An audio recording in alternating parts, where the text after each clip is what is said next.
किसी का नहीं होता पूरी दुनिया में। अगर धर्म को कोई परिवर्तन कर पाता है तो वो सनातनी, तो हिंदुओं को जो सनातन है, तो सनातन धर्म को मानने वाले हैं उन्हीं का हो पाता है, क्योंकि हम अपने धर्म को दीपता से जानते ही नहीं। हमने धर्म को किसी और दिशा की तरफ ले गए, धर्म को कुछ अपनी इच्छाओं की मान्यता की तरफ ले गए, कहीं अपनी कामनाओं की तरफ ले गए, लेकिन धर्म को हमने समझा ही नहीं। धर्म क्या है? धारण करे सो धर्म है, वरना कोई बात। सूरज उगे प्रभात है, नहीं तो काली रात। ना तो कोई चर्चा का विषय है, ना किसी और पद्धति का विषय है, जिसमें सत्य, आचरण, शीलता, चरित्रता, दया, धर्म, मानवता के सभी गुणों को धारण करके जो अपनी ज्योति को जगाने में समक्ष हुआ, उसी को भक्त कहा। हमने भक्ति के रूप भी अलग चिन्हों में दे दिए, हम अलग अलग टुकड़ों में बट गए। इसलिए हमारे ऋषि ने उपनिषद में सबसे पहले कहा अखंड मंडलाकारम। क्या हमने कभी छोटे छोटे खंडों की कभी बात नहीं की? पूरी मानव जाति को अगर दिशा दी है तो वो सनातन धर्म ने दी है। अखंड मंडलाकारम व्याप्तम येन चराचरम, तो जो चर और अचर में व्यापक शक्ति थी, जो तेज था, जो चेतना थी, जो दिव्यता थी, जो ऊर्जा थी, उसको बौद्ध कराया। अखंड मंडलाकारम व्याप्तम येन चराचरम तद पदम दर्शकेन, जो उसके दर्श कराने वाले थे सनातन ऋषि के तत्पदम दर्शकेन सद्गुरु नमाम्यहम्। ऐसे सत्पुरुषों को नमन करने से पुण्य मिलता है, नहीं तो पाप मिलता है। ध्यान रखना, ये हमारी उपनिषद की रचा है, ये बहुत गहन रचा है कि अखंड मंडलाकारम व्याप्तम येन चराचरम तत्पदम दर्शकेन सद्गुरु नमाम्यहम्। जो अखंड का बोध कराने वाला हो, किसी छोटे छोटे टुकड़ों में धर्म को बांटने वाला ना हो। जैसे आज बांटा जाता है कि हम उसके सत्संगी हो गए, उसके सत्संगी हो गए, वहां चला गया। हमने कभी सनातन को गहरे से समझा ही नहीं, हमने उसे जाना ही नहीं, हमने मान्यताएं तक रखी।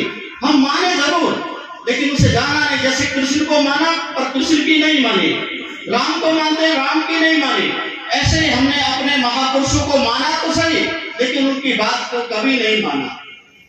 आज हमारी समाज की व्यवस्था भी करीब करीब ऐसी हो गई है। तुम अपने बच्चों की हालत देखना कि बच्चे तुम्हें तो मानेंगे हमारे माँ बाप है, लेकिन तुम्हारी नहीं मानेंगे। ध्यान रखना, आज जो स्थिति है वो वहीं पे आ गई है कि बच्चे तुम्हें मानेंगे कि हमारे माँ बाप हैं या हमारे दादा दादी हैं, लेकिन तुम्हारी नहीं मानेंगे।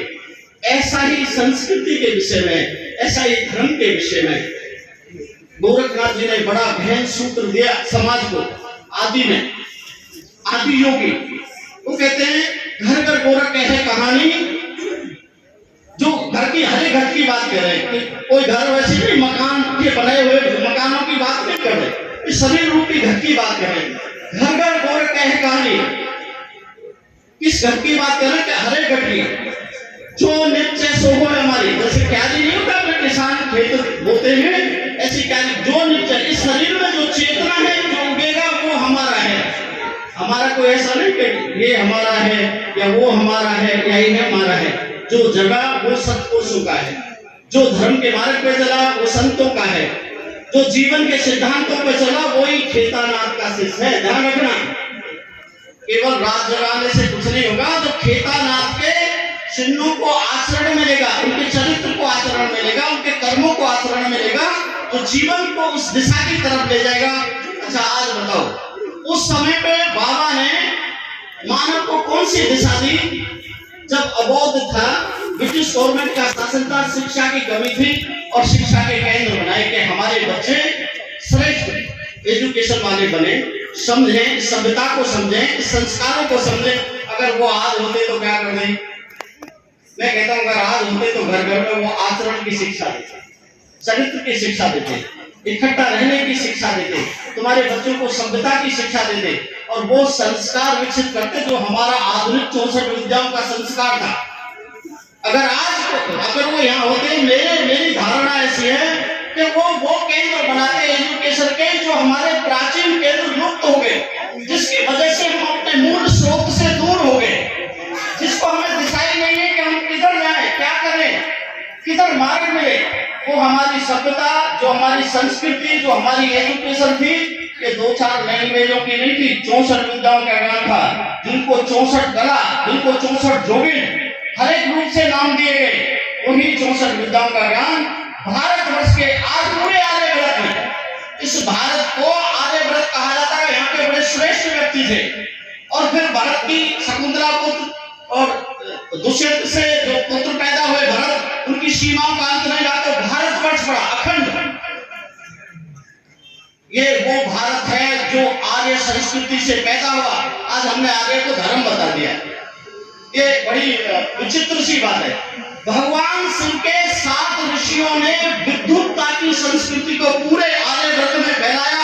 उसको आर्यव्रत नाम, इस पूरे देश का नाम शिव के अंश जो हुए, जो उनके शिष्य हुए, मानस शिष्य जो हुए 7 ऋषि, उन्होंने उस वेद की विद्युतता को पूरे समाज में एक एक बच्चा को परोसा और उस विद्युतता को फैलने की वजह से पूरे को आर्यव्रत कहते थे। आर्य का मतलब होता है श्रेष्ठ व्यक्ति, श्रेष्ठ समाज का निर्माण किया, श्रेष्ठ जीवन का निर्माण किया, श्रेष्ठ संस्कारों का निर्माण किया।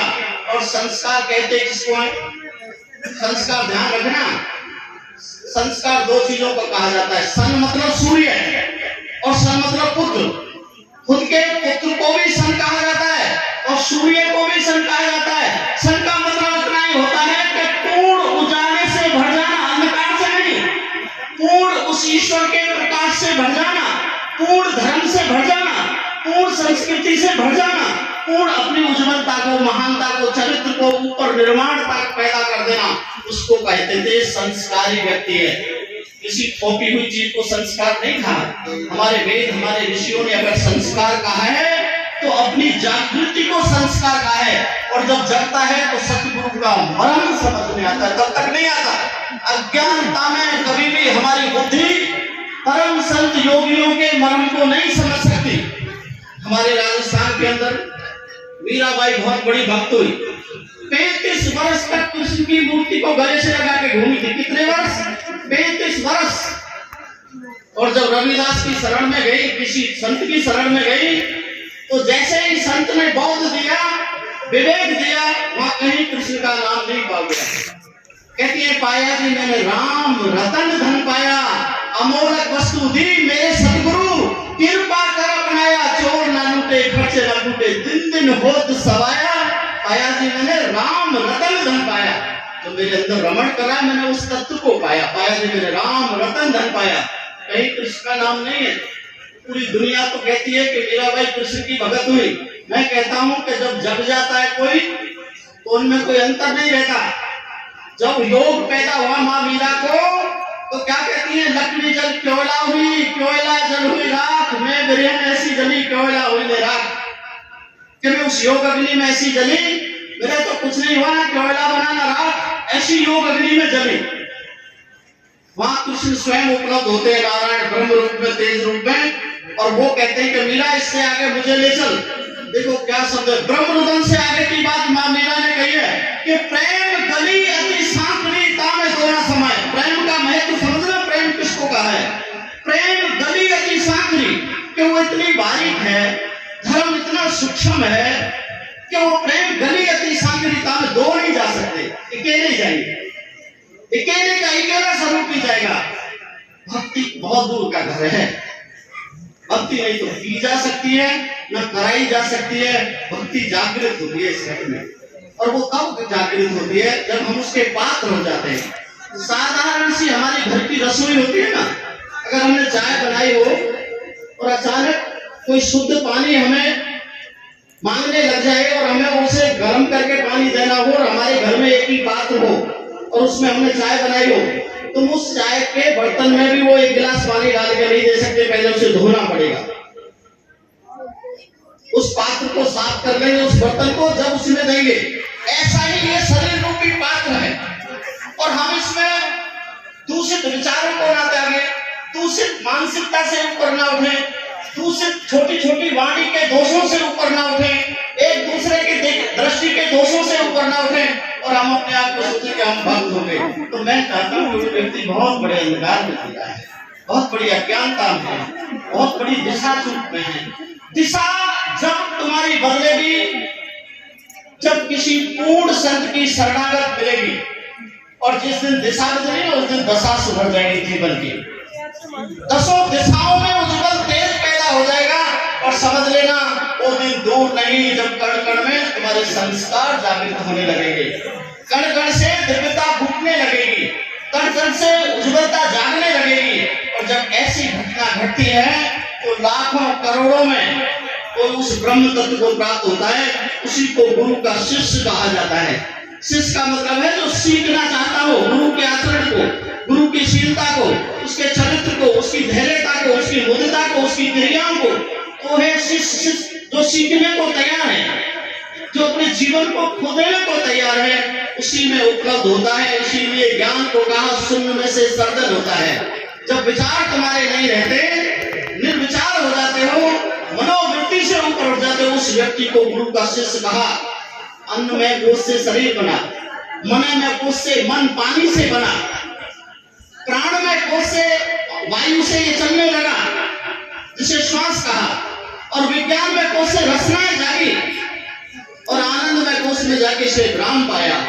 ये हमारा वैदिक मार्ग और उद्धार और गुरुओं का मार्ग रहा। ये कहीं अंधकार का मार्ग नहीं रहा। पूरी दुनिया अंधकार की तरफ मुड़ी जरूर, लेकिन अंधकार का मार्ग नहीं रहा। वैज्ञानिक धर्म है। अगर हम अपने धर्म को, संस्कृति को अच्छी तरह से समझें तो पूरे का पूरा विज्ञान है। अन्न में कोष, इसीलिए इसे अन्न दिया जाता है खाने के लिए। किसी भी रूप में दो, तो कोई भी पदार्थ भक्षण करो तो वो किधर जाएगा? हमारी जठ अग्नि में। जैसे एक अग्नि बाहर प्रज्वलित होती है, ऐसे ही हमारी नाभि में जठ अग्नि नाम की अग्नि होती है, जिसके स्वामी स्वयं देवता विष्णु हैं। वो जब पचाती है, जब रक्त और ब्लड ये सब बनते हैं, और पानी से मन विचार बनते हैं। विचार ही तुम्हें नचाते हैं, ध्यान रख लेना। विचार कभी कभार तुम्हारे मगज की नस को भी फाड़ देते हैं। तो मैंने देखा लोगों को बैठे बैठे डिप्रेशन में चले जाते हैं। ये मन के खेल हैं, आना जाना विचार।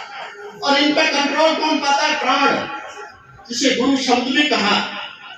और इससे खोज किसकी होती है? विज्ञान, अंतरिक्ष की। और जो उन रसायनों को जानता है वही महापुरुष है।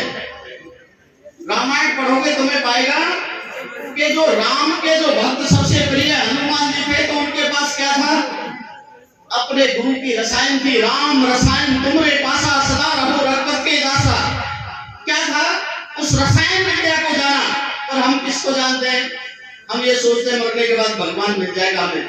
अरे भाई, ये वैज्ञानिक पद्धति है, ये ज्ञान का मार्ग है, ये धर्म का जो मार्ग है, ये तो अनलिमिटेड अवस्था जो जीवन की आती है, जब उसकी अवस्था महाशून्य में से प्रज्वलित होती है, ज्योति में से, वहां जाके आती है। इसीलिए हमारी जितनी भी मूर्ति है, किसी की भी मूर्ति लगा लेना, वो विज्ञान से बनी हुई है। सारी की सारी हमें प्रेरणा देती है। जैसे गुरु प्रेरणा देता है शिष्य को, हमारे मंदिरों की मूर्ति भी वही प्रेरणा देती है।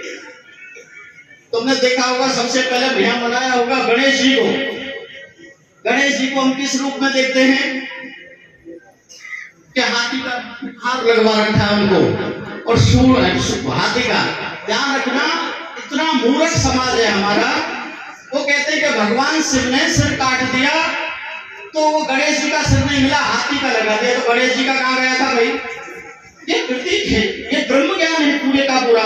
अब देखना कितना अच्छा है, बहुत अच्छी तरह से समझना, इस विज्ञान को समझना, इस संस्कृति को समझना।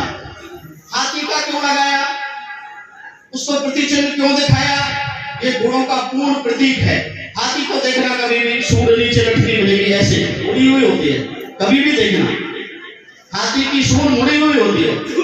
और गणेश किसके प्रधान है? मूलाधारे, जो मूल चक्र है, हमारे शरीर का नीचे का पॉइंट है, उसके स्वामी गणेश जी को कहा। 4 पंखुड़ियों के चक्र को विराजमान।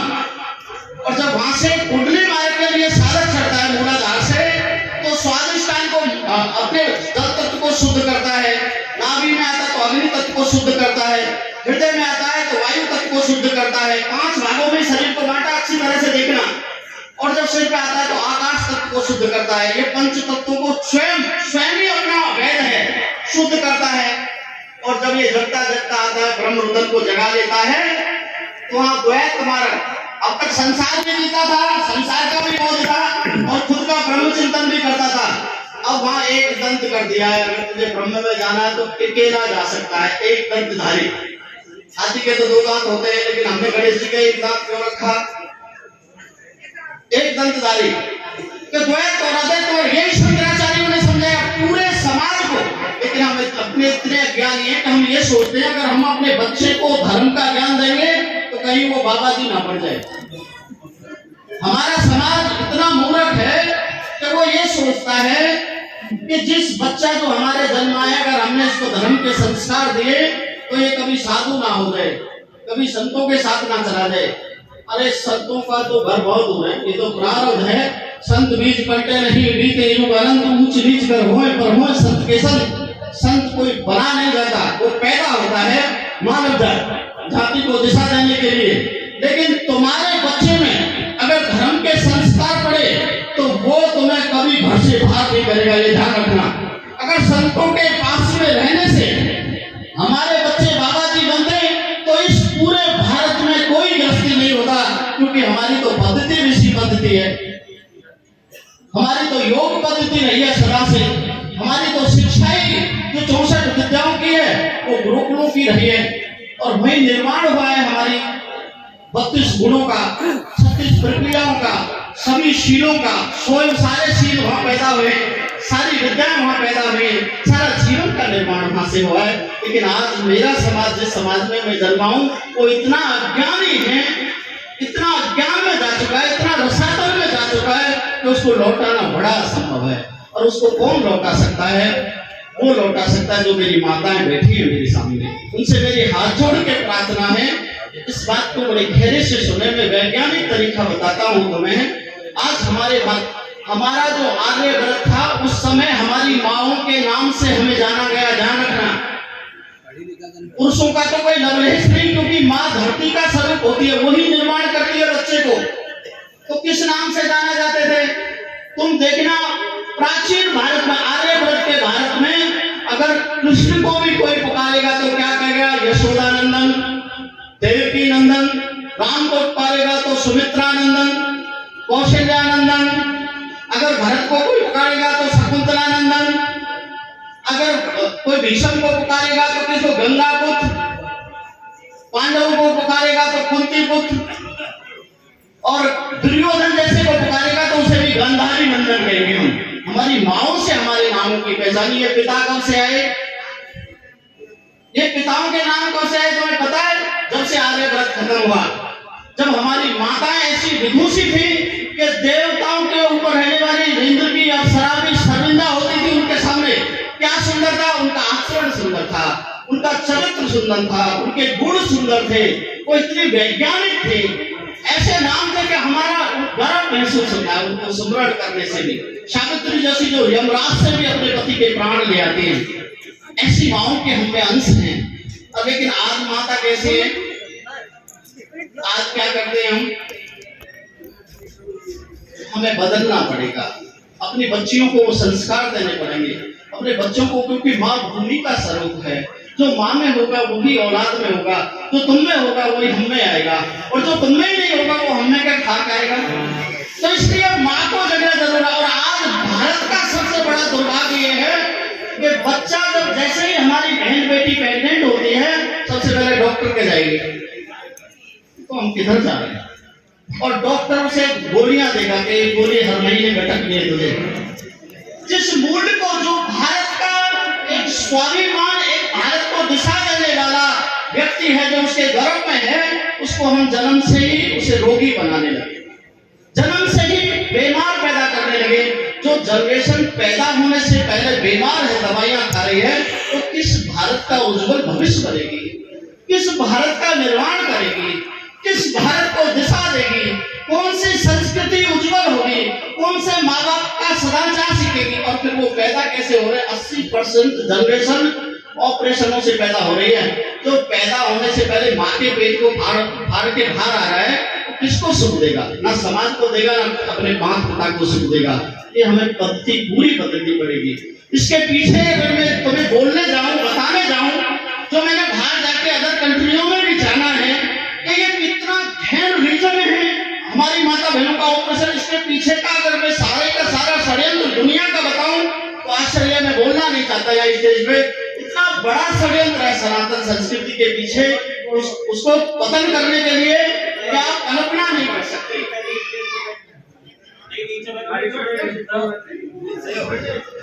हम कल्पना नहीं कर सकते, लेकिन हमें जगना पड़ेगा। हमें निर्माण करना पड़ेगा, ऐसे पुरुषों का निर्माण करना पड़ेगा जो एक एक पुरुष में पूरे पूरे भूमंडल को चेतावनी दी हो और उसका सामना कोई ना कर पाया हो। ऐसे पुरुषों को कोई उत्पन्न कर सकती है तो मेरी माता बहनें अपने सदाचार और शीलता का पालन करके अपने जीवन को दिशा देके उनका निर्माण कर सकती है। और ये दायित्व तो मैं ही उठाना पड़ेगा, क्योंकि मुझे लगता है कि जैसे जैसे समय बदलता जा रहा है, यहाँ से गए हुए तो मुझे काफी समय हो गया, लेकिन जैसे जैसे समय बदलता जा रहा है हमने एक ही चीज पे पूरा जोर दिया और उसी को मनु महाराज ने शूद्र कहा।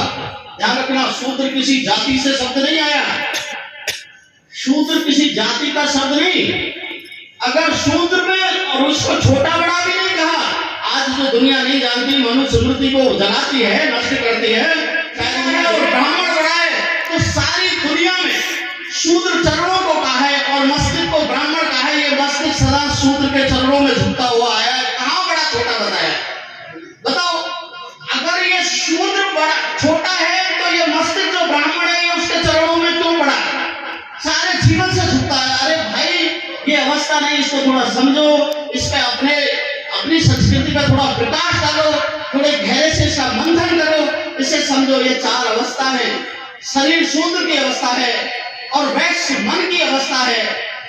वैश्य मतलब जो विषयों में वास करता, जो विषयों पर कंट्रोल करता है, उसे मनु पुत्र कहा। अपने मानुष का पुत्र, वो मनुष्य बनने लगा। और जिसे आत्म तत्व बोध प्राप्त हुआ, जिसे वायु पुत्र प्राण प्राप्त हुआ है, जिसने प्राण के विज्ञान को जाना है, उसे क्षत्रिय कहा। और जिसने आकाश तत्व, शास्त्रार्थ, ब्रह्म तत्व, तेज को जाना, ब्रह्मांड के ज्ञान को जाना है, उसको ब्राह्मण का, किसी जाति का कोई अवलेश नहीं है। पूरी व्यवस्था इतनी अच्छी है मनु महाराज की, इतनी दिव्य है कि पूरी दुनिया उसे तोड़ने पर लगी हुई। और हमारे बच्चों को आज जहां मैं काम कर रहा हूं, गुजरात के 11 में सूरत के पास, जहां पे तुमने रामायण में सुना होगा, सबरी नाम की माता रही, झूठे बेर खिलाए। आप कल्पना करोगे, और इसको ढंग से सुनना, तुम तो यहाँ बहुत अच्छी जगह रह रहे हो। केवल एक संडे के भोजन, एक बार को भोजन कराने की वजह से धर्म परिवर्तन हो जाता है। एक बार के दिन 10-10 रुपए में वो आदिवासी माताएं पूरे दिन मजदूरी करती है। 10-10 रुपए में। तुम्हारे यहाँ 10 रुपए की क्या औकात है? तुम तो 500 रुपए में भी मजदूर ना भेजो, 10 रुपए में पूरे दिन मजदूरी। 11 नाम का शहर है, सूरत से ज्यादा नहीं, सूरत इतनी बड़ी सिटी है, उससे केवल 60 किलोमीटर दूर, 10-10 रुपए में। और संडे को, एक एतवार को भोजन कराने पर पूरे जत्थे का धर्म परिवर्तन कर दिया जाता है। अब तो वहां एक मिशनरी हमने भी चलाई है सनातन के नाम से। आप देखो उन लोगों की पीड़ा। तुम तो बहुत अच्छी जगह हो, तुम्हें सब कुछ मिला है, उन्हें भोजन मिलने के लिए क्या क्या पापड़ मिलने पड़ते हैं। ये ईश्वर की बड़ी कृपा है, जिसे दोनों वक्त का भोजन मिलता हो। ये बिछड़ने और मिलने से सारी दुनिया स्टार्ट होती है निराकार की। लेकिन इस धरती पर जो यात्री है, जो मृत्यु लोक पे आया है, उसका जो समय है, जो समय काल है, उस युग में वो कुछ कर जाएगा तो युग पुरुष बन जाएगा। अगर वो उस युग में भटक जाएगा तो सीधा काल कर जाएगा, तो कहाँ छिड़मिड़ होके कहीं पड़ा मिलेगा। हमारी 64 विद्याएं वही प्रतीक थी कि वो निर्माण करती थी कि जब तक तू परम सत्य से नाम ले, तेरा कहीं पतन नहीं हो सकता, तू हमेशा जन्म पे जन्म लेगा, और वो भी मानव देह के। हमारी संस्कृति बड़ी गहरी है, बड़ी गहरी है। वो इतनी चैतन्य संस्कृति है कि अगर हम थोड़े भी अपने बच्चों में डालेंगे, तो मैं तुमसे कहता हूँ तुम्हारी 3री-4थी पीढ़ी में देवता तुल्य पुरुष पैदा होंगे, देवता देवी तुल्य माताएं पैदा होंगी, कन्याएं पैदा होंगी, और उन्हीं से एक आदर्श भारत बन सकता है, बाकी किसी से नहीं बन सकता। आज की जो संस्कृति है उससे तो बिल्कुल भी नहीं। हमारी संस्कृति में इतने नाम हैं, चाची है, काकी है, ताऊ है, बुआ है, माँ है, फूफा है, इतने नाम हैं दुनिया भर के। और फिर जीवन साथी जो संगनी है, जो पत्नी है, उसको हमने क्या कहा? इससे 7 जन्म का बंधन है, हमारे 7 जन्म साथ रहेगी। जितने जन्म होंगे 7 जन्म की तो हम गारंटी देते हैं, 7 जन्म तो ये साथ रहेगी। लेकिन आज जब हम दूसरी संस्कृति को अपने बच्चों को पढ़ा रहे हैं, तो उसमें क्या है? Mother in law, daughter in law, sister in law, brother in law, father in law, सारे के सारे लॉ में, कोर्ट में घसीट के जा रहे हैं तुम्हें। एक भी संस्कृति ऐसी नहीं है जो तुम्हें घर बसाने की शिक्षा दे रही हो, सलाह दे रही हो। सब में लॉ लग रहा है, सब में कानून है, लेकिन तुम्हारी किसी संस्कृति में ऐसा शब्द नहीं है वो तुम्हें तोड़ने की शिक्षा देता हो, तुम्हें जोड़ने की शिक्षा देता है। जब हमारी संस्कृति हमें जोड़ना सिखाती है तो हम अपनी वाणी से, अपने विचारों से क्यों ना अपने आप को मत के पवित्र बनाएं और अपने समाज को अखंड भारत की तरफ और श्रेष्ठ भारत और एक आचरण भारत बनाएं और अपने पुत्रों को ऐसा ही जन्म दें और ये दिव्य जगह घर घर में संत। गृहस्थी को आज संतों की ज्यादा आवश्यकता है। गृहस्थी में ऐसे ऐसे सत्पुरुष, ऐसे ऐसे महान पुरुष पैदा हो कि मेरा भारत फिर से निर्माण पूरी दुनिया का नेतृत्व करने वाला भारत बने जैसा ये श्रेष्ठ भारत था। शायद तुम्हें नहीं पता होगा, मैं दुनिया की कोई भी संस्कृति 2-2,500 साल से पुरानी नहीं है। पूरी दुनिया में कबीलों में जीने वाले लोग, पूरी दुनिया कबीलों में पशुओं का मांस खाने वाले, कोई असभ्य, कोई कपड़ा नहीं, कोई वस्त्र नहीं, लेकिन हम उस सतयुग से सभ्यता में जिए हैं जिस सतयुग में कोई किसी का राजा का तो नाम ही नहीं जानता हो, लेकिन तुम अपने राजा की गुणगान सभी जानते होंगे। राजा हरिश्चंद्र जो महर्षि विश्वामित्र को सपना देखते हुए और अपना राजदान कर दिया, आज तो उजागर नहीं कर सकते।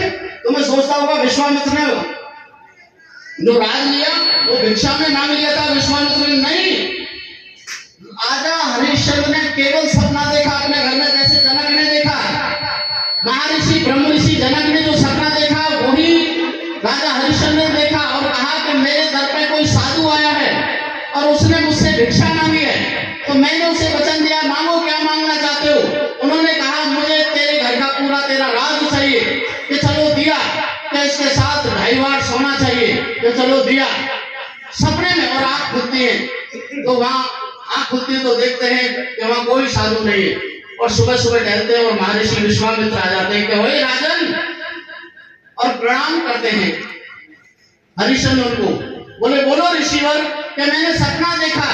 कि क्या देखा सपने में? कि मैंने सपने में देखा कि एक राजा ने मुझे 2.5 वाट सोना और अपना नगर पूरा भेंट दे दिया, मुझे दान दे दिया। कि ये सपना मैंने भी देखा है ऋषिवर, जो सपना आपने देखा है वो मैंने देखा। मैंने भी एक सन्यासी को, एक योगी को अपना राज और 2.5 वाट सोना दान दिया है। कि तो फिर कि तो ये लो राज और 2.5 वाट सोना है वो मैं दूंगा। और ये सारी दुनिया जानती है, खुद को बेच के पुत्र रोहतास और विद्याधरणी रानी को बेच के वो 2.5 वाट सोना राजा हरिश्चंद्र ने दिया। उस समय हम राजाशाही में दिया करते थे। उस समय सतयुग में राजा नल दमयंती को दुनिया जानती है, वो माता ऐसी थी, जीवनी उनके हाथ में थी, मरी हुई वस्तु को हाथ लगाए तो जीवित हो जाती थी। राजा नल उस समय थे, राजा भीम उस समय थे, हम हजारों राजाएं सतयुग में थे। और सतयुग की तरह के इनके द्वापर में भी कोई दुनिया में राजा नहीं था। हमारा समय हो गया, मैं समय के लिए, लेकिन सबसे यही प्रार्थना करता हूँ, हम एक योगी के यहाँ आते हैं, बाबा केदारनाथ जी की बरसी मनाते हैं, और सबसे मेरी बहनों से सभी से ये प्रार्थना है, सारे अवगुणों को त्याग के हम एक बाबा के धाम में आए तो हमारे घर में कोई ऐसा तेजस्वी संतान जनरेशन जगे, कोई आए उसी का स्मरण करके उसी संत में और हमारे इस भटके हुए समाज को दिशा दे और इसे धर्म के पथ पर लेके जाए। आज सत्पुरुषों की बहुत कमी है और घर घर में, नजदीक एक गांव में भी, नगर में, क्षेत्र में भी कोई सत्पुरुष होगा वो अच्छी दिशा देगा पूरे समाज को, उसी से समाज का निर्माण होता है। और यही संकल्प बाबा केदारनाथ जी के धाम में लेके जाएं, सभी अपने जीवन को अच्छा जिए, दिव्य जिए। बोलो बाबा केदारनाथ जी महाराज की जय।